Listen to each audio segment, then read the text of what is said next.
opportunity to kind of sneak into a Brad Wall rally. Strength, all the supporters gathered around, and Brad Wall got up to speak, and the place was going crazy and cheering because he's so dynamic. And then he asked for the crowd to be silent, and he put his hands up, and then he clapped. And you could have heard a pin drop in that room. And then he said, every time I clap my hands, the union member's going to lose their job. And one QP member stood up in the background and said, well, quit doing it then.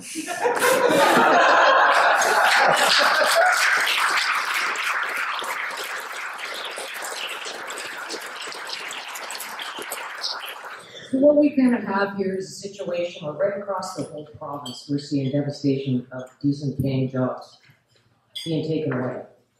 I work out at Valley Center in Moose Jaw.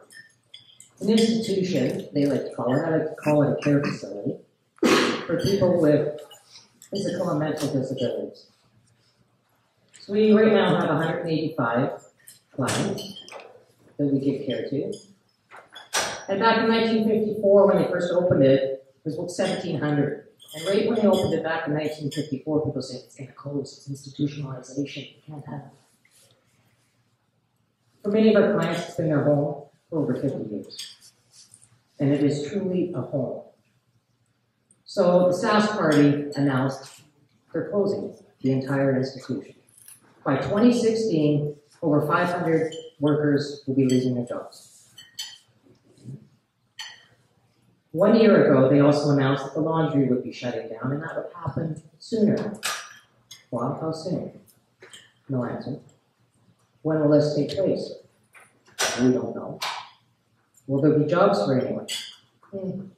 Remains to be seen. They've come out and said that this is a book that they're writing, chapter by chapter, and as they figure it out what the story's going to be, they'll tell us.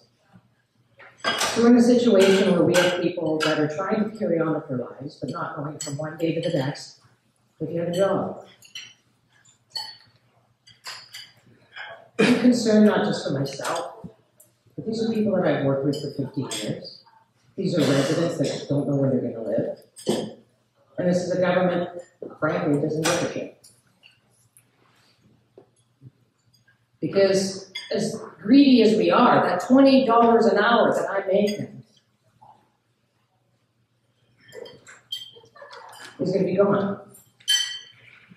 So you can go out and pound the pavement and look for other work. You may or may not find something. But what we do know is the impact that it's going to have on the economy in Moose Jaw. 589 people equates to $1.8 million a month in payroll that won't be spent. So when I'm out talking to people, I'm telling them, like, I don't plan on buying a new car anytime soon because I won't have a job.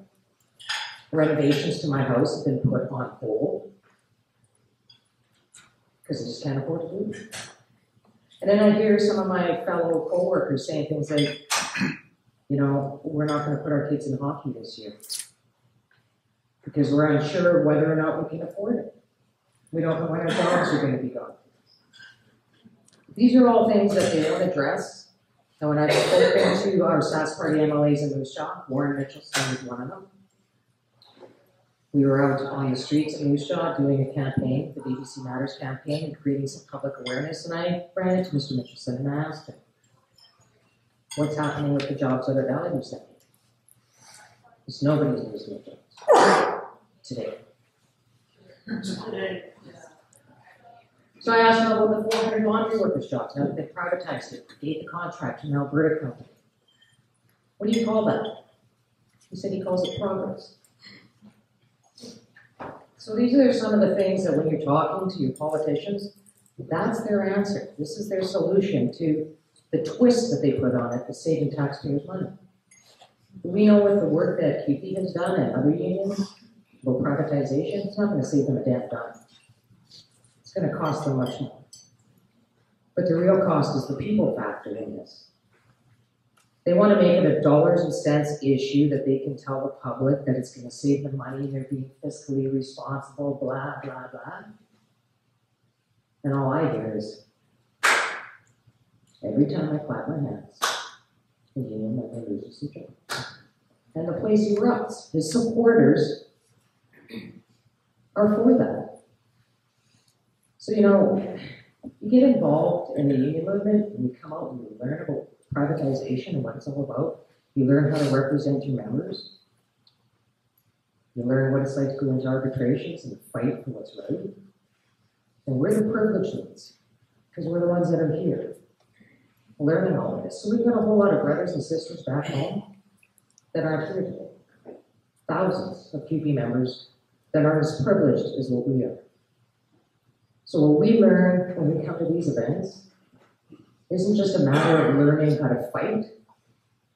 It's learning how to make change. And when I think about why I'm here, sometimes wonder, you know, this could be my last QP school. Might not see a lot of you people again. But I'm going to learn something to take back to my membership. But the thing that I'm going to learn is that the changes that need to take place in this province aren't necessarily for me, but I have a daughter and a grandson. And they're watching this ship erode because one man makes a decision and all of his cohorts in that legislature are representing him, not you. So we take those issues back.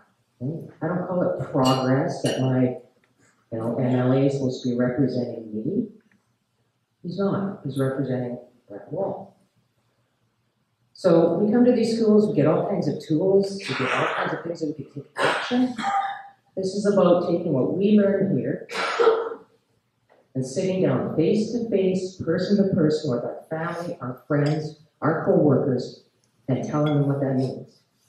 And every time a union member loses their job, that's another car that's not going to be sold, that's renovations that aren't going to be done, and that's kids that aren't going to be playing hockey. That's people that aren't going to be campaigning door to door for cancer, fundraising for the underprivileged, speaking up for the vulnerable. That's a whole lot of activists that are being yanked and taken away and silenced. So what I'm asking people here to do is take what you get from these schools, get back to your locals, talk to your members, make them aware of what in the hell is going on here, and take some action. We're trying to fight for our clients back at home with value, and we're trying to fight for our members. And this is just beginning, folks. So every time that you're attending one of these functions in one of these schools, take a look at why you're here. What are you supposed to be gathering from this to take back and make change and make a difference? Because for people like Anita and myself, it's kind of easy sometimes to put what it means to us on the back burner, because we got to face our members every single day. And some of them don't believe it's really happening. And they're going out and securing $200,000 mortgages, and they're still out buying a new house. So when the axe falls, because Brad Wallace clapped his hands and his supporters are loving that, how do we deal with it? So it's fighting for contracting out language and fight like hell. If you have it in there to not lose it, continue the battle, write the letters, speak to your MLAs, force them to do something. This is political. Like it or not, it's political. And it's time that we all stood up as a group, and I'd rather see thousands of QP members instead of one stand up and tell them to quit and do it.